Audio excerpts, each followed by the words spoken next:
11 de la mañana con 30 minutos. Oiga, nunca es tarde para seguir entregando algún consejito. Por supuesto que no. Está con nosotros Juan Luis Oyarzo Galvez, académico. No, magíster, ¿puede ser? ¿Economía? ¿O soy máster en economía. Máster en economía. ¿Cómo está? Bien, pues, Daniel. Qué bueno, pues, oiga, llegó el día.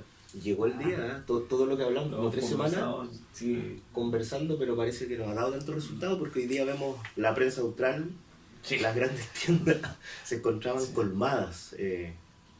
Y esta es una foto, me imagino, de alguna gran multitienda. Claro, nosotros todo lo que hemos conversado en realidad sobre la anticipación, el aspecto presupuestario, etc. En ocasiones la fotografía nos entregan cosas contrarias, Daniel, a lo que sucede. Ahora, hay estudios que revelan que realmente para esta fiesta nadie se explica cómo la gente o de dónde la gente saca plata. Sí. Bueno, Daniel, hace unos días atrás, más de unos días atrás, había también salido un estudio de la Universidad de San Sebastián que indicaba que en estas fechas de Navidad las familias se endeudan un 30% más de sus presupuestos habituales, inclusive más que para septiembre. De tal manera que, claro, es una fecha que te lleva al endeudamiento en particular porque se ha transformado también en una situación que, para qué vamos a estar con disfraces, de consumo, de comprar, de oferta. De tal manera que es lógico, lo que aprecia el estudio de esta universidad no muestra un aspecto que esté muy lejano a lo que nosotros constantemente hemos conversado y a lo que nosotros observamos. O sea, imagínate un 30% más de gasto, y en particular todo lo que nosotros hemos conversado cuando nosotros hemos también mencionado el proceso del endeudamiento, la composición de la deuda que tienen las familias en Chile, donde en realidad alrededor del 40, casi 60% de la deuda está enfrascada en particular dentro de estas grandes multitiendas. Se genera efectivamente ya una radiografía del entorno, sumado también a la necesidad del endeudamiento, porque nosotros siempre recordamos que en Chile, efectivamente, el 70% de los trabajadores en Chile, de los 9 millones de personas que son trabajadores en Chile, el 70% de estas personas gana menos de 550.000 pesos. Entonces imagínate, en estas fiestas el endeudamiento es fundamental para poder pasar unas fiestas adecuadas, ¿cierto? Con lo mínimo, si tampoco estamos hablando de que las familias en ocasiones gastan más de lo que tienen, sino que en realidad acuden al endeudamiento para poder obtener efectivamente tal vez mayores ingresos y poder cumplir efectivamente los deseos que tienen en estas Navidades. Ahora, Juan Luis, cuando vemos, está 30% más, a ver, de un sueldo mínimo que está en 290.000 pesos. Claro. El 30% más, estamos hablando de 80 y tantos mil pesos. Así es. No, el número exacto no lo tengo mentalmente, pero la matemática es bien clara, ¿no? Y algo que llama la atención, ¿eh? Porque ese ejercicio es tan simple. O sea, la gente que trabaja por un sueldo mínimo se adeuda para estas fechas, o endeuda para estas fechas, lo que es actualmente una pensión para un adulto mayor. Sí, así es. Así es. Bueno, matemos un mito, porque en ocasiones las personas piensan que la discusión que existe en salario mínimo, estos 280.000 pesos, es fundamental dentro de todo esto. Yo he participado en algunos estudios en los cuales nosotros mostramos efectivamente de que en realidad solamente el 8% de los trabajadores, reciben la remuneración mínima. Son muy pocos los trabajadores. El problema nosotros lo tenemos entre esa remuneración mínima y estos 550.000 pesos que yo te mencionaba. O sea, hay un problema estructural del mercado de trabajo que en realidad va más allá del salario mínimo. El salario mínimo es una discusión que para algunos economistas es una discusión popular, en el cual nosotros implantamos efectivamente de que está ese salario mínimo, pero solamente un 8-10% de la población de trabajadores recibe ese salario. Sin embargo, la problemática viene después. O sea, nosotros constantemente podemos seguir subiendo el salario mínimo, pero constantemente se va a encontrar con estos 550.000 pesos. O sea, nosotros tenemos un problema estructural. De tal manera que existen también algunos estudios como de Fundación Sol, incluso de la Universidad de Chile, que menciona que tal vez nuestras remuneraciones, nuestros salarios mínimos, sin colocar muchos problemas, deberían rondar cerca de los 400.000 pesos mensuales líquidos. y que luego de eso habría que potenciar efectivamente el resto del mercado. Y para aquello nosotros deberíamos generar mejores herramientas que son entregadas también por el Estado, por el sector también privado, para potenciar la productividad, porque al final, Daniel, a ti te pagan por tu nivel de productividad. Y esos son uno de los aspectos que en Chile nosotros en ocasiones, nuestras políticas públicas están en deuda. Hace un tiempito atrás yo te mencionaba, y de hecho ojalá podamos invitar a algunos de estos alumnos que estudiaron los procesos de automatización que existen en las empresas. Las conclusiones fueron muy buenas dentro de lo que estudiaron, y los muchachos ya son ingenieros comerciales, se licenciaron efectivamente hace una semana atrás. Y ahí mostraban efectivamente cómo este proceso de automatización está reemplazando efectivamente a a algunos trabajadores, en particular por los bajos niveles de productividad. Entonces la pregunta es, ¿por dónde deben bordear entonces ahora las nuevas políticas públicas que entrega, por ejemplo, organismos como el Censo, el Ministerio del Trabajo, etcétera, para potenciar de que nuestros trabajadores no puedan ser reemplazados, ¿cierto?, ni automatizados en sus funciones? Entonces cuando tú ves que hay una persona que hace una labor rutinaria, es muy fácil de automatizar. Y esto no es una labor nueva, es un aspecto que ha sucedido durante la historia de Chile. Es cosa de recordar, Daniel, antiguamente cuando nosotros éramos pequeños, el sastre, que hoy día ya no existe, ¿cierto? Son muy pocos sastres que hoy en día, por ejemplo, pero antes eran un poco de aspecto común. Los que te repararon los balones de fútbol, ¿cierto?, que en realidad existían y tú lo llevabas efectivamente a las zapaterías, que era la reparadora de zapatos, y también existían personas que se especializaban en reparar el balón de fútbol. Hoy día todas esas profesiones, esos oficios, desaparecieron. De tal manera que, ¿qué hacemos como Estado, como políticas públicas para poder potenciar esto? Aunque nos fuimos para otro lado, era un aspecto que también era interesante de aclarar, Daniel. Es una problemática el concepto de cómo estos oficios han cambiado, claro, en el curso del tiempo. Y va generando mayor gasto también, Así ¿no? es. Porque ya sale más caro. Claro. Sí. O sea, antes tú ibas a una costurera, como le dicen, no, a un sastre que te hacía traje a la medida, como el típico que se dice, no, pues te cobraba barato. Claro. Ahora tienes que comprar trajes sí o sí en el retail, porque no hay nadie que se dedique. Con suerte compras algo que puedas mandar a arreglar.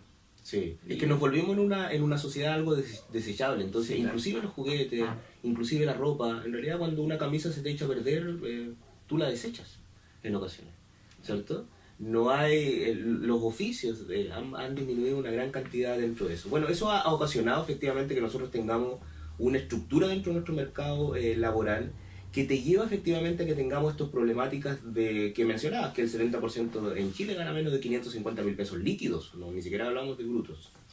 Eso provoca efectivamente que los niveles de morosidad, de deuda, y en particular dentro de estas fechas, que es una fecha muy importante para todas las familias de nuestra región, es una oportunidad para endeudarte.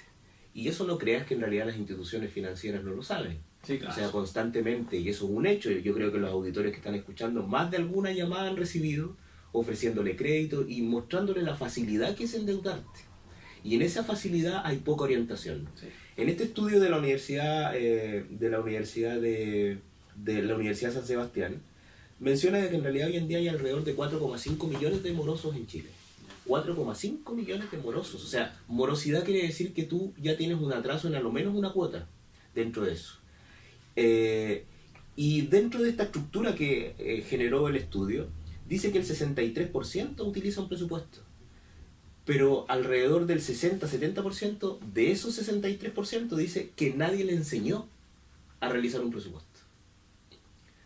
Entonces eso te genera una incertidumbre dentro también de nuestras políticas públicas, porque bien sabemos que Cercotec hace una labor bastante fuerte también, Cernac hace una función bastante fuerte en generar efectivamente conocimiento sobre cómo generar o educación financiera, pero nuestros programas de educación financiera al parecer no han llegado a generarte... Falta, sí. La gente siempre va a querer comprar más, porque además, más allá de la falta de educación financiera, a uno como cliente, como usuario, como vecino, la empresa se especializa en cómo poder hacerte gastar más. Claro. Precios contados, 6 meses, 8 cuotas según la tarjeta, con la tarjeta de tal en tienda, 50% de descuento, y cualquier otro medio de pago 25% de descuento, que igual te llama la atención. O bien le pides la tarjeta prestada a tu amigo, a tu familiar, para poder pagar 50% menos. Entonces sí o sí el retail te llama a endeudarte. Es que es así. Y no solamente el retail, eso son muchas instituciones, los créditos. Imagínense que este año, Daniel, fue el año que se vendió más automóviles nuevos en Chile, en la historia de Chile. Yo conozco una persona que trabaja vendiendo autos, como vendedor de una empresa reconocida en zona austral. Lleva 12 vehículos vendidos solamente este mes. 12. Claro, es demasiado. Y estamos a 24. O sea, quedan 10 días para que termine el mes. Y ya ha vendido 12. O sea, estamos hablando de un promedio de 3 autos por semana. Y nuevos. 4, perdón. Que estamos hablando en realidad por sobre los 5 o 6 millones de pesos como mínimo. Un auto más económico ahí en esa empresa sale 6 millones. Claro. De ahí para arriba. 6.500. Ya, con bono dejémoslo en 6. Pero de ahí para arriba. Claro. Y eso te genera un problema desde el punto de vista del presupuesto familiar. Si tú no has calculado bien este promedio, te genera un aspecto y te muestra efectivamente de que lo que nosotros conversábamos. En Chile, bien te lo mencionaba, hay alrededor de 4,5 millones de personas que se encuentran morosas. Solamente el 5% es por primera vez. El 16% es ocasional de estos 4 millones, pero el 79% son moras periódicas. O sea, quiere decir que son regulares morosos dentro del sistema.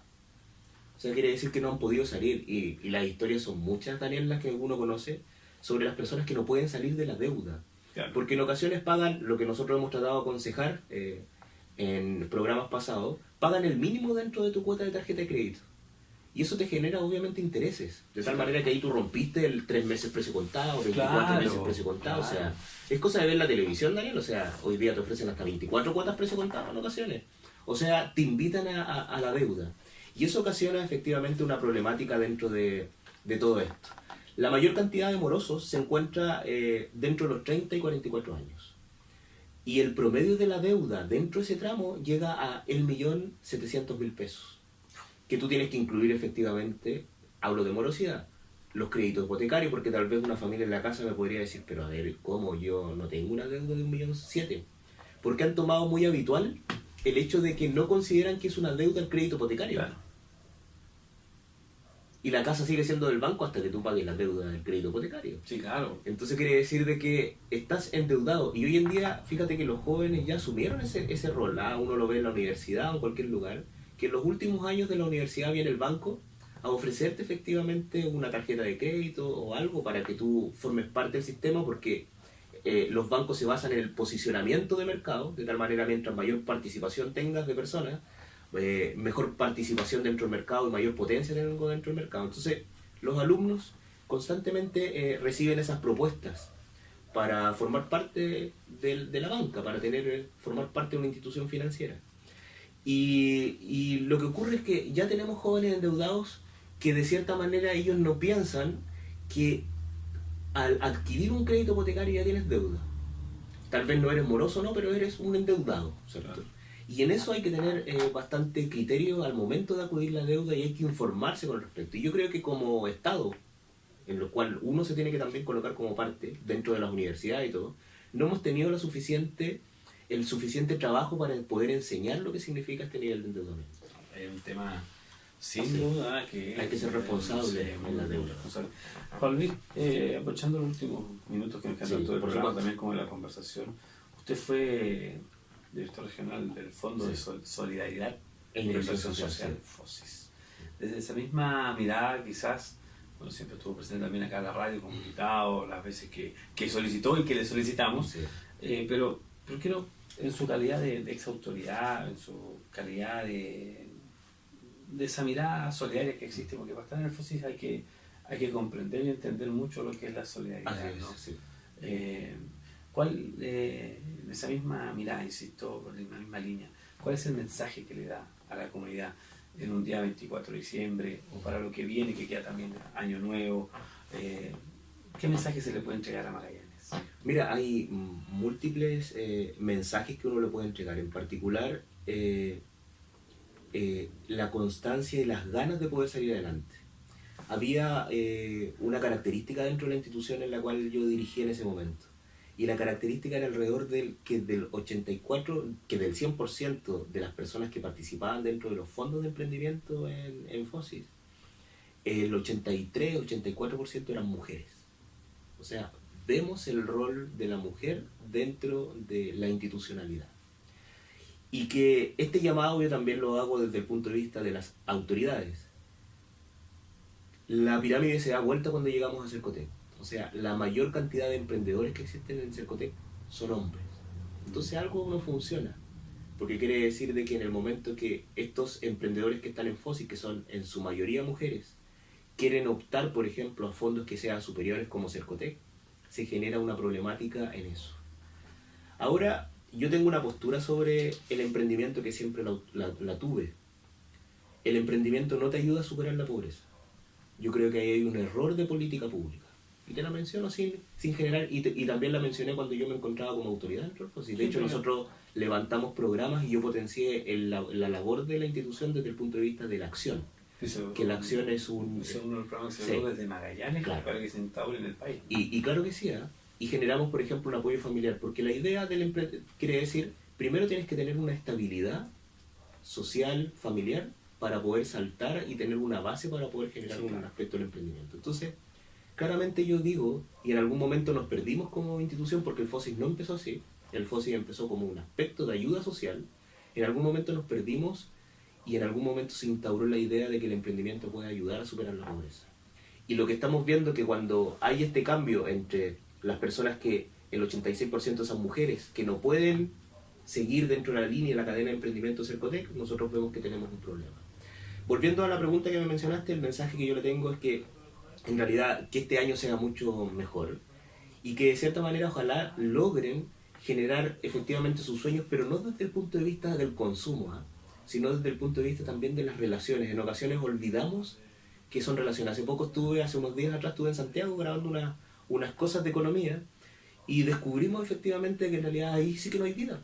No es como la región que tiene la posibilidad de reencontrarte, de ver a tu familia, de tocarte, de abrazarte, y que por ejemplo ves en Santiago que es un aspecto totalmente habitual que tú no almuerzas en tu casa, es muy habitual que demoras alrededor de 1 hora y media en llegar a tu casa por el transporte. O sea, la calidad de vida que tiene Magallanes es enormemente superior y vivir en regiones es enormemente superior que vivir, por ejemplo, en Santiago. Entonces aprovechemos esa instancia y ese es el llamado que yo le hago a la familia de reencontrarnos hoy día y no pensar exclusivamente de que esto se basa en el consumo, sino que también se basa en este reencuentro con nuestra familia, con nuestros seres queridos y por sobre todo que este año 2019 que viene sea un tremendo año, que en realidad logren sus sueños y que efectivamente vayamos creciendo también como sociedad y que estas fotos, ¿cierto?, de último minuto que aparece en la prensa austral con tiendas y aspectos comerciales repletos de gente, en realidad yo creo que, bueno, es difícil, pero ojalá que en realidad no se repita,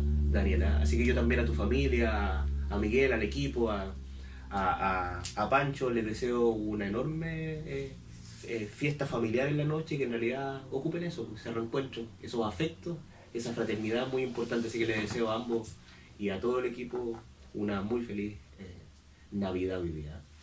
Juan Luis, muchas gracias por lo que ha logrado en los espacios de los días lunes en la radio. La verdad que ha sido bastante interesante. Agradecerle por sus palabras, desearle a usted también, junto a toda su familia, a sus niños. Sé que lo primordial es la familia. Así es. Y es la familia la que siempre va a estar al lado, atrás o delante de uno. En cualquiera de los dos lados que uno necesite. El resto llega solo. Vamos a ir a la música, agradeciendo a Juan Luis por estos minutos de conversación, la parte de economía de todos los lunes, agradecerle también por el regalo, un muy buen libro, que lo vamos a leer. Yo no soy muy lector, pero me llama mucho la atención ya el nombre del libro y el nombre del escritor. Así que vamos a la música y luego ya preparamos también la despedida en este día especial de 24 de diciembre que hemos marcado un hito en la radiotelefonía de Magallanes. Hoy día, en nuestro programa, el programa Historia Noticiosa, muy temprano en la mañana, llamamos a todos los colegas de los medios de comunicación para saludarlos, cosa que ellos mismos reconocieron que nunca antes se había hecho. Nos llena de orgullo ser que comencemos con algo que quizás en el tiempo se prosiga, pues, ¿no? Nosotros llamamos siempre para los aniversarios de cada medio a todos los medios para saludarnos. Son una familia la comunicación. Las comunicaciones son una familia. Algunos nos quieren, otros no nos quieren, pero siempre estamos para que nos necesite. Qué bonito que... Música y estamos de regreso.